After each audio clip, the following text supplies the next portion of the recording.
बाइगण प्रति ओडिया घर परिबा डालरे एक नियमित परिबा। आम राज्य ओडिशारे अलगा पनीपरिबा चाष परि बाइगण चाष कृषि उत्पादन क्षेत्र में एक प्रमुख भूमिका ग्रहण करे।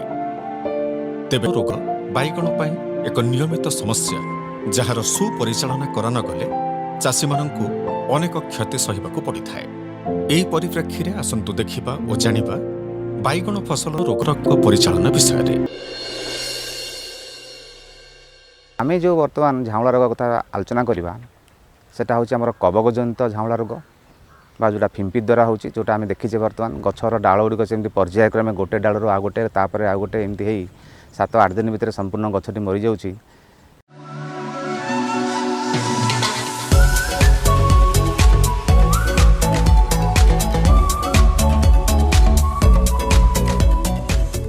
से कवक जनित झाउला रोगर प्रतिकार है आमर बजार रे गोटे औषध बर्तमान रिडोमिल एमजेड औषध उपलब्ध होउची। से रिडोमिल एमजेड औषध को प्रति लिटर पानी रे 2 ग्राम हिसाब से मिसेकरी आम गोटे घोल प्रस्तुत करवा बा द्रवण प्रस्तुत करवा एवं सेटा को से घोलटा को आमको माटी रे पकेया पड़िबो जोटा कि मृत्तिका उपचार कहूचे। माटी रे एभली पकेया पड़िबो जेमती माटीर उपर स्तर रो अति कम रे 7-8 सेंटीमीटर बा 10 सेंटीमीटर पर्यंत एमती आमर माटी ओदा रहिबो। कारण से माटी भितर ही कवक गुड़िक थांती जो मैंने झाड़ रोग सृष्टि करथांती औषध तांको संस्पर्श रे आसिले ही सेमाने मरिबे। अति कम रे 2 ରୁ 3 थर सप्ताह अंतर रे मृत्तिका उपचार करिवे जायकि आमे सेथर रक्षा पाई परिबा। साधारणतः आमर जो तली गुड़िक आम रोई थाउ तली गुड़िक रोइबार प्राय 7-8 दिन पर जो चेर गुड़िक आमर तार माटी सहित भिड़िकी रखिबार कथा से समय चेर गुड़िक दुर्बल हो जाए एवं माटी रे थिबा जो गोटे फंगस राइजोफस होमर फ्यूजारियम हो फंगस गुड़ के मिलित फंगस मिलित भाव में से चेर को पचई दे था जहाँफल गछटी संपूर्ण भाव मरी जाए।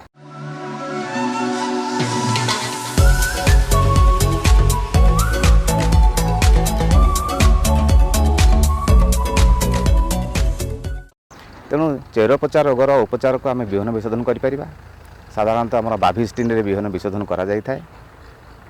आजिकल बजार में जो सब उत्तम विहन मिलूँ से बाभिस्टिन गोला होकर भी आसूँ। तेणु चाषी भाई कौन प्रकार उद्वेगर चिंता बा कारण ना से सेधक से तलीघर से विहन गुड़िक व्यवहार करेंगे।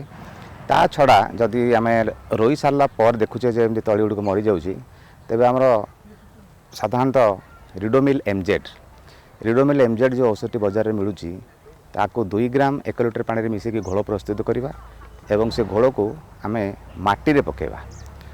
तली गुड़ी तो छोट थी तेणु से माटी रे पकाई ताको मृत्तिका उपचार कहुए एवं ये पोक दाउर आम बाइगण फसल को रक्षा कर।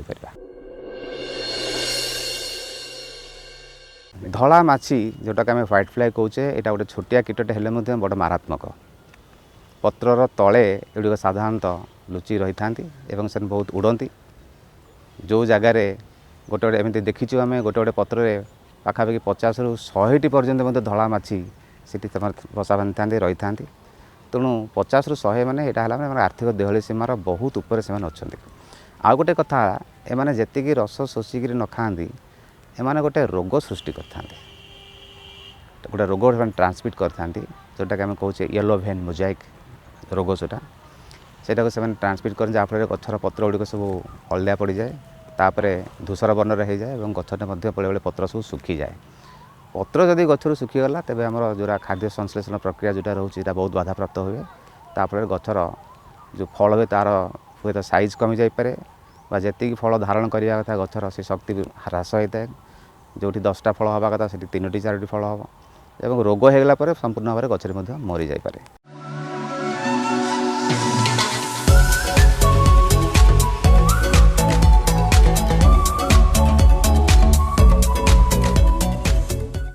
कौन से गोटे हलदिया कार्डबोर्ड को लेकिन छोट छोट पीस आकार काटिदेवे से अठा बोलेगी जदि बैगण फसलर जमीर विभिन्न जगार से कीड़ा देकर रखिपारे तेज ये पोक गुड़िक उड़ा उड़ी कला बेले आसी से पड़ रही जैसे लगिजे जहाँफल पोक संख्या बहुत कमिज ना औषध स्प्रे कर मार दि जापे।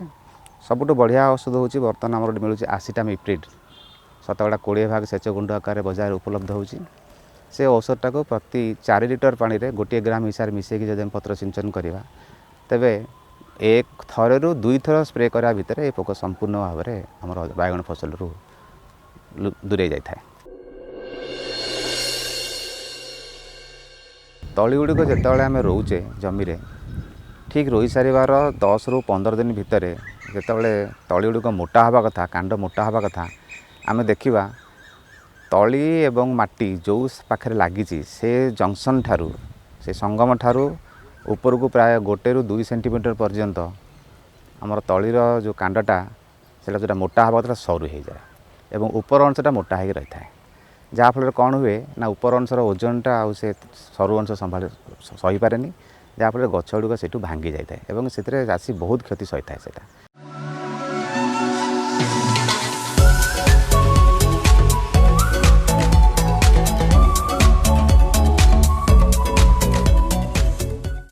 तेणु ये कलार रोड आमको रक्षा पाइबापे हेले आम पाखे रिडोमिल एमजेड अच्छी ताको आम 2 ग्राम 1 लिटर पानी मिसेक आम घोल प्रस्तुत करें एवं आम सिंचन कर मेटालेक्सिल गोटे औषध मिलूँ जो औषध को आम प्रति लिटर पानी रे 1 ग्राम हिसाब से मिसेक आम सिंचन कर अदल बदल कर दुईटा रिडोमिल एमजेड हो आम मेटालेक्सिल हो जब अदल बदल करके 7 दिन अंतर 2-3 थर आम स्प्रे करवा तेज आम कलार रोड बेकपचा रोग बैगण को रक्षा कर।